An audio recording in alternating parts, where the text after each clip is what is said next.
શ્રી ગોવર્ધન નાથ કી જય. માખણ ચોરી લીલાનું પદ લીધું છે આજે વૈષ્ણવજનો. પ્રથમ માખણ ચોરી પ્રભુએ નંદાલયમાં જ કરી છે. અહીંયા જે પદ છે એ પ્રથમ વાર જ્યારે ગોપીના ઘરે માખણ ચોરી કરવા જાય છે એ પ્રથમ માખણ ચોરીની લીલા સુરદાસજી અહીંયા ગાઈ રહ્યા છે અને આપણને દર્શન કરાવી રહ્યા છે આ પદ થકી. હવે વૈષ્ણવ પ્રશ્ન થાય કે સરળ પણ છે કે 9 લાખ ગાયો જેના ઘરમાં બિરાજે છે એનું કેટલું દૂધ હશે, કેટલું દહીં હશે, એને ક્યાં માખણની અછત, એને ક્યાં માખણ ચોરી કરવી પડે?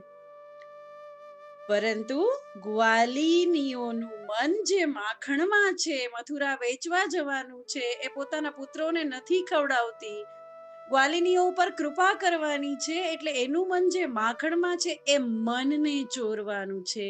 સખીજનો, માખણ નથી ચોરવાનું. માખણ તો એક નિમિત્ત માત્ર છે. સુંદર પદ છે. પ્રથમ ચલે હરી માખન ચોરી. ગોપીઓના ઘરમાં પ્રથમ વાર આખી એની ટોળી મંડળી છે નક્કી કરે છે અને ગોપીના ઘરમાં પ્રથમ વાર હરી માખણ ચોરી કરવા જાય છે. નવનીત પ્રિયાજી માખણ ચોરી કરવા જઈ રહ્યા છે. એમાં પ્રથમ પણ ચાલે છે. બધા ગોવાળો ગાળવાળો ના પાડે છે કે કાના રેવા દે, પકડાઈ જશું, બહોત पिटाई होगी, खूब मारेगी, गोपिन भी मारेगी, मैया भी मारेगी, यशोदा मैया भी डांटेगी. ત્યારે કૃષ્ણ એમ કહે છે, અરે કાંઈ જ ના થાય, હું પ્રથમ ચાલુ છું. અને પ્રભુ પ્રથમ ચાલે છે. ગ્વાલિની મન ઈચ્છા પૂરન કર, આપ ભજે હરી વ્રજ કી ખોરી. એક એક શબ્દ જુદા પાડશું તો ખબર પડશે. ગ્વાલિની મન ઈચ્છા પૂરન કર. હવે ગોપીઓ, ગ્વાલિનીઓ, સખીઓ ઉપરથી ઉલાહ ના આપતી. જ્યારે એના ઘરમાં માખણ ચોરી થતી ત્યારે યશોદાને ફરિયાદો કરતી, ઉલાહ ના આપતી કે તારા બાળકને દાટ, આમ કર, અમારું માખણ ચોરી જાય છે. પરંતુ અંદરથી દરરોજ રાહ જોતી કે ક્યારે નવનીત પ્રિયાજી પધારે, ક્યારે યશોદત્સંગ લાલિત સુંદર ગોલ મટોલ પધારે અને અમારા ઘરનું માખણ આરોગે. એ માખણ આરોગે એ અમારો પ્રેમ આરોગે. માખણ એ રસ રૂપ છે, ગોપીના પ્રેમનું પ્રતીક છે. ક્યારે આરોગે પ્રભુ? અને પ્રભુ જાણે છે ગ્વાલિનીના મનની ઈચ્છા. ગ્વાલિની મન ઈચ્છા પૂરણ કર. એ ઈચ્છા પૂરણ કરવા માટે આ બધું લીલાઓ રચી છે. આપ ભજે હરી વ્રજ કી ખોરી. ખોરી એટલે ગલિયન, ગોકુળની સાંકડી ગલીઓ. હરી વ્રજ કી ખોરી. પ્રભુ દરેક ગોકુળની ગલીઓમાં આમ તેમ કરે છે અને દરરોજ અલગ અલગ ગોપીઓના ઘરે માખણ ચોરીની લીલા બનાવે છે.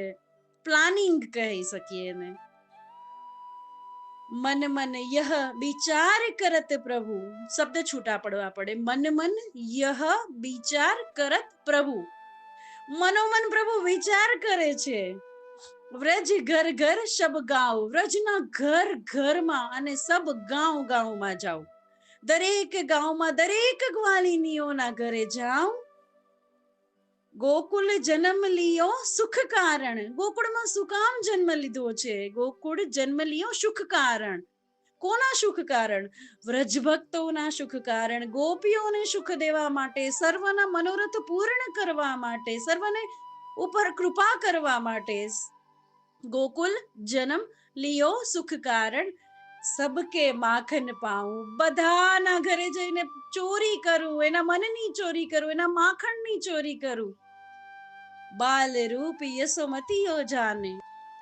યશોમતીને એમ થાય છે કે મારો બાળક છે, આવી ચોરી કરે છે, બાળ લીલા ગણે છે. પરંતુ ગોપીન મિલ સુખ ભોગ. ગોપીઓના મનની ઈચ્છાઓ પૂરી કરે છે, એના મનોરથ પૂર્ણ કરે છે, એના સુખ માટે, સુખ ભોગવવા માટે પ્રભુ આ લીલા કરે છે. સૂરદાસ પ્રભુ કહત પ્રેમ શો, યે મેરે વ્રજલોક. સુરદાસજીની રચના છે. સુરદાસના પ્રભુ એટલે કે શ્રી નવનીત પ્રિયાજી, શ્રીજી બાવા, શ્રી ઠાકોરજી, શ્યામ, સુંદર. પ્રભુ કહત પ્રેમ સો, પ્રેમથી કહે છે કે યે મેરે વ્રજલોક, આ વ્રજના લોકો તો મારા છે. એની ઈચ્છા પૂર્ણ કરવા માટે અને એના મનોરથ પૂર્ણ કરવા માટે હું અહીંયા આવ્યો છું. અને હું આ માખણ ચોરી કરી અને દરેક ગોપીના મનને ચિત્તને ચોરી અને એમના મનોરથ પૂર્ણ કરું છું.